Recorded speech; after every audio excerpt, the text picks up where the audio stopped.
Hey guys, it's Meredith and welcome back to my channel.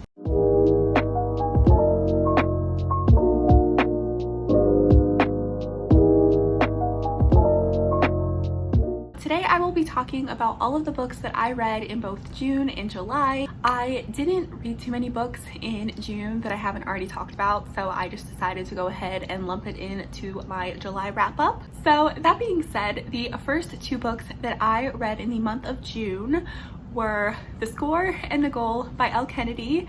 These are the final books in the off-campus series, and I actually did a whole reading vlog where I read these books for the first time and I gave my thoughts on those. So I will say that I really loved The Score. I gave it 5 stars, and I did like The Goal. It wasn't my favorite, but I ended up giving it 3 stars. If you would like to hear more of my thoughts on those books or the rest of the series, I will link my video down below. Next, I read Punk 57 by Penelope Douglas. This was actually my first Penelope Douglas I have ever read, and I was very nervous going into it since I know Penelope Douglas tends to write about more taboo topics, but I thought this would kind of be a safe one, and I actually loved this book so much. I was shocked at how much I loved this. I gave this 5 stars. It was so good. The story follows Misha and Ryan. They were assigned pen pals back in the 5th grade, and it follows them now that they're in high school and they still write to each other.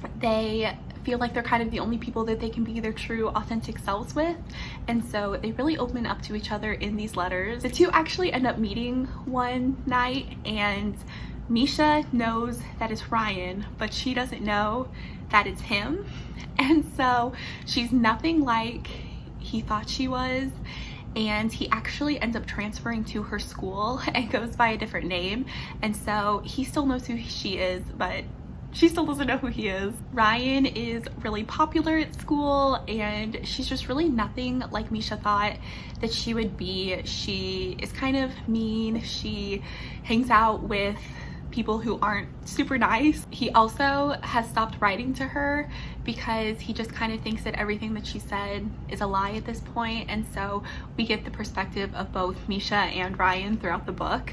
The only thing that was a little weird for me was the fact that they were in high school. I kept imagining them as older just because it kind of read like that. I mean, neither character was super immature, or I don't know. It was just kind of weird thinking of them in high school. I was so entertained and just completely captured by this book, and it really made me realize how much I love Friends to Lovers. I feel like Enemies to Lovers always gets all of the love and the hype, but Friends to Lovers just has something so great in it. Like, I love that these two characters already knew so much about each other and they already felt so comfortable confiding in each other, and there was something so special about seeing them like come together, and it was so good. So those were actually the only books I read in June. And so moving on into July, the first book I read was Archer's Voice by Mia Sheridan. I have been seeing this book hyped everywhere.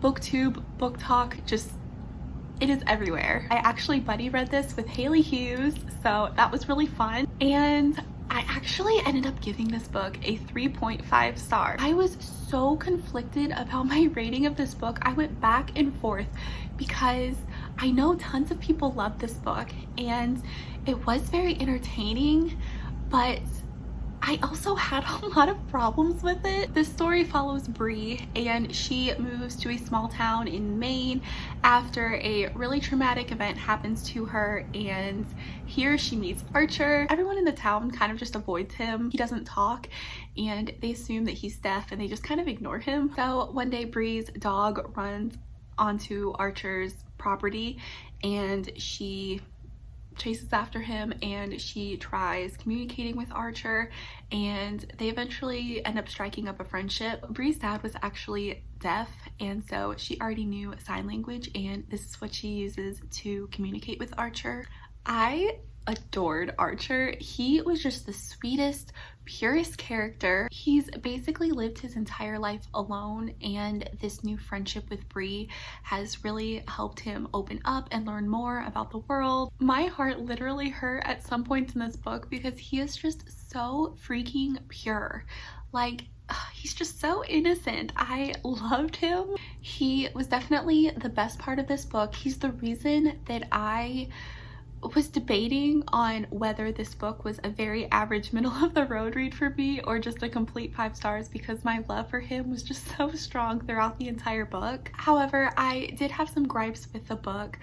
One of those was that Mia Sheridan really felt the need to put every traumatic event that she could think of into this book when it really wasn't necessary. For example, there is a mention of attempted sexual assault, and there was a way that she could have made that a core part of this book, and she didn't. That was one thing that really bothered me, because I was expecting it to have a bigger impact on certain aspects of the character's life, and it just didn't. And it was never really brought up except to prove how traumatic an event was. I just don't think that's something that should be really casually mentioned in a book just to make a character's backstory more traumatic. It kind of bothered me. The writing was also very simple and at times choppy, especially in the beginning. Like, it took me a little bit to get into the story, but that being said, it was a very sweet story. It's just, look up trigger warnings before you go into it, because it was definitely not a light and fluffy read. Next, I read Harry Potter and the Sorcerer's Stone, Chamber of Secrets, Prisoner of Azkaban, and Goblet of Fire. I'm a huge Harry Potter fan. These were all rereads for me. 5 stars. I love them. They are just, those books feel like home. They're just so good. At the beginning of the year, I had mentioned that I was going to be rereading the Harry Potter series leading up to my trip to Universal, and I was planning to reread a book a month and vlog my experience, and that didn't happen. So I actually attempted to do a vlog reading all of them in 3 days, which wasn't really possible, but I was going to try to do it, and clearly that didn't work out. But I did read the first 4. I reread the first one at the beginning of the year, and I actually do have a vlog on that one, but I decided to reread it again just for the sake of reading them all together. I don't really know what my thought process was in this, but I tried to read as many as I could before the trip, had a great time, but I did not get them all reread before the trip. But that being said, I would like to continue my reread. I'm enjoying it, but I only got through the first 4 before Universal. Next, I read The Great Alone by Kristen Hanna, and this was another buddy read. I read this with Sahar from Basically Bookish Reads, and this book was 5 stars. Oh my gosh, guys, this book destroyed me. I mean, Exhibit A. The story follows a girl named Lenny. Her dad struggles with severe PTSD from being in the Vietnam War. Her dad actually loses his job, and he finds out that he has inherited this land in Alaska from his friend who died during the war. He convinces his family to move there, and they have no idea how to survive in Alaska, especially during the winters. The community really comes together and they help them prepare for the winter that is coming, but as winter is approaching and it's getting darker, her father's mental health really starts declining. And that's basically the setup for the whole story. We actually follow Lenny through 3 different parts of her life. So we follow her through the ages of 13, 17, and 26. This was the second Kristen Hanna book that I had read, and I was honestly really nervous going into it because I had loved The Nightingale so much that I had such high hopes for this and have heard such great things about it, and it delivered. Her writing is just beautiful. Her characters are so fleshed out, and the setting was just incredible. I mean, I felt like I was there experiencing this with them. I don't think this book quite beat The Nightingale for me. I just really connected to that book, but I mean, this book was still phenomenal. The next book I read was Josh and Hazel's Guide to Not Dating by Christina Lauren. Hello, it is Editing Meredith here. I am not really sure what possessed my body in that moment and it gave me a southern drawl, but what I meant to say was Josh and Hazel's Guide to Not Dating, not Josh and Hazel's Guide to Not Dating. Continue the video. I was really nervous jumping into this one because Christina Lauren's books are very hit or miss for me. However, I really loved this one. I ended up giving it 4 stars. So this follows Josh and Hazel. They have known each other since college. Hazel is really good friends with Josh's sister. An unfortunate circumstance leaves Hazel homeless, and so Josh offers his place to Hazel during this time. They become closer during this time, and then they start setting each other up on these blind dates together. The dates always end really poorly, and as with any romance, they start catching feelings, which really makes things awkward because they are just friends. I was very nervous, especially at the beginning, because I really wanted to love it. Everyone compared it to New Girl, which I love, and so I was so nervous about this book. And at the beginning, I just felt like everything was so rushed.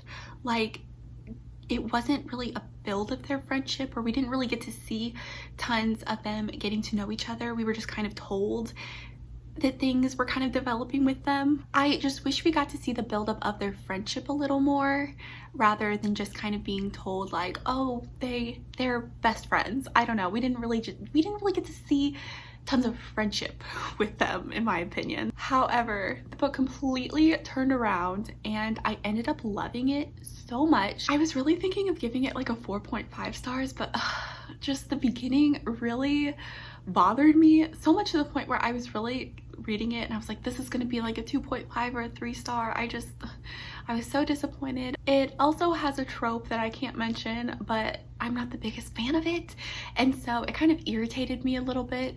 And so for those reasons, I gave it a 4 star, but it was still so sweet, so cute and funny. I loved it. Recommend this one. Next, I read People We Meet on Vacation by Emily Henry, and I gave this book 5 stars. It's so good. So this story follows Poppy and Alex. They have been friends since college. Alex is this super reserved, kind of quiet guy, and Poppy is very outgoing and energetic. They decide to take these trips together every year, and we flash back to each one of their trips, and then we flash forward to now, when they are not really friends anymore, and so we don't know what happened between them. Poppy eventually convinces Alex to take another trip with her, even though he's really reluctant to. This book exceeded every single expectation I had about it. Beach read was one of my favorite reads last year, and so I went into this with high expectations, and oh my gosh, it blew those expectations out of the water. I really think this might be my favorite book that I've read this year. I loved it so much. The banter, the friends to lovers, just everything is so perfect. Also loved the friendship dynamic between Alex and Poppy. They are so different, but they have these fun inside jokes that we get glimpses into, and I could not stop smiling. I also read this book during vacation, so I think that kind of made it even a better experience for me, because I'm reading about their trips and doing all this fun stuff, and then I was on vacation, and so it just created the perfect setting. I want everyone to read this book to experience what I did, because I love it so much. It's so good. Emily Henry is just, she's my queen. Finally, I read Shipped by Angie Hockman, and I gave this book 3 stars. This follows Henley and Graham. They work for the same company, and they are both up for the same promotion. Henley absolutely despises Graham because of something that had happened when he first started working there. Their boss decides to send them on this cruise to the Galapagos to see who can come up with the best proposal to increase bookings for cruises to the Galapagos.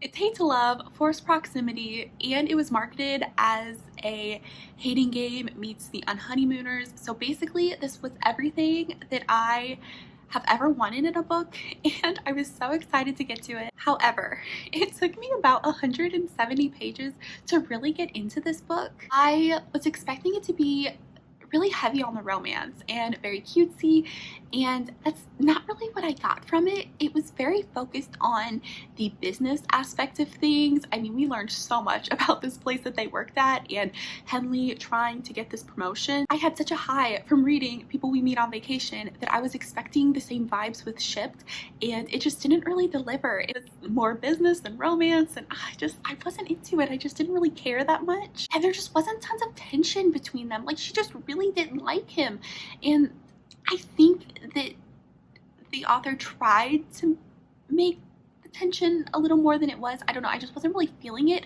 And once the romance picked up, I was really into it, but it seemed like every time it picked up, it would immediately stop, and I just really wanted more of the romance between them. It wasn't a bad book. Like, I did have fun with it, and I think that it was an amazing debut, but I think I just have a really hard time recommending this as a romance book because there just wasn't tons of the romance in it. Like, in my opinion, it wasn't super cutesy, and it just talked a lot about their jobs. I don't know. I mean, I guess that was the aspect of the hating game, but in my opinion, the hating game had so much tension and like build up to the relationship, and the Unhoneymooners did as well, and I just really didn't see that in this book. I just think rather than the romance being the biggest storyline, her promotion is, and I just didn't like that. So those were all of the books that I read in the months of June and July. Let me know in the comments if you have read any of these books and what you thought of them. Don't forget to subscribe to my channel if you would like more bookish content from me, and give this video a thumbs up if you did enjoy it, and I will see you in my next one. Bye!